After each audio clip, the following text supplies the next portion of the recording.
I think it's important to do both because all the speed doesn't really matter anyway. You have a huge benefit to adjust. Yeah, it really helps me to get some really hard sessions done. So how does indoor training compare to outdoor for you? Well, yeah, it's kind of both part of it. I think for me, indoor training is definitely a big part of my training, my running training and my cycling training. And I think what's really beneficial is you can really have the pace exactly how you want.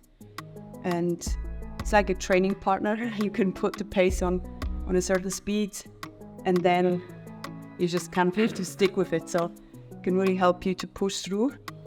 And also the efficiency, but also speed work can be, it can be really good to do on the treadmill. I think it's important to do both because, of course, treadmill it's a little bit like you get actually, how do you say, you don't have to move forward. It's the bend you have to overtake. So it's for bounce training, it's really good.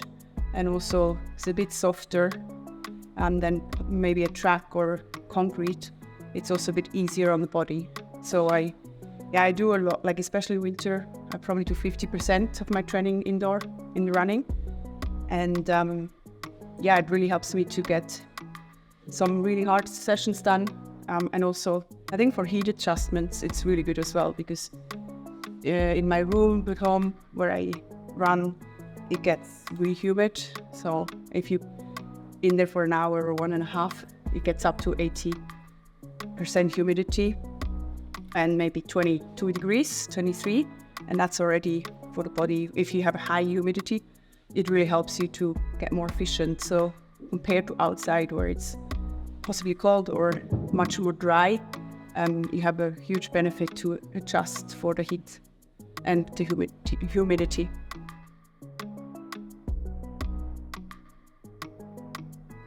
How does hotel gym training equipment compare to your own at home? I mean, the gyms wherever you land at airports or hotels are not always the same, of course. It's quite important not to look at the speed because every treadmill is very different. There's some treadmills, they're very slow or very fast. So often I don't do hard sessions when I travel. So it's mainly about just the body moving. So the speed doesn't really matter anyway.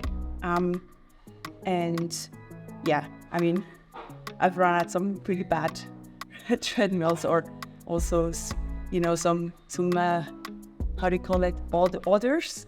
Some others at some gyms are pretty bad and they don't have any windows or aircon. In the end, I'm always glad to just find a gym, especially at airports when you have a longer layover. It can be really helpful to be able to move, and just because you can see now I'm quite stiff, and just from traveling you cannot you're sitting a lot, and then it's just beneficial if you can move a bit and get your body, your muscles working again.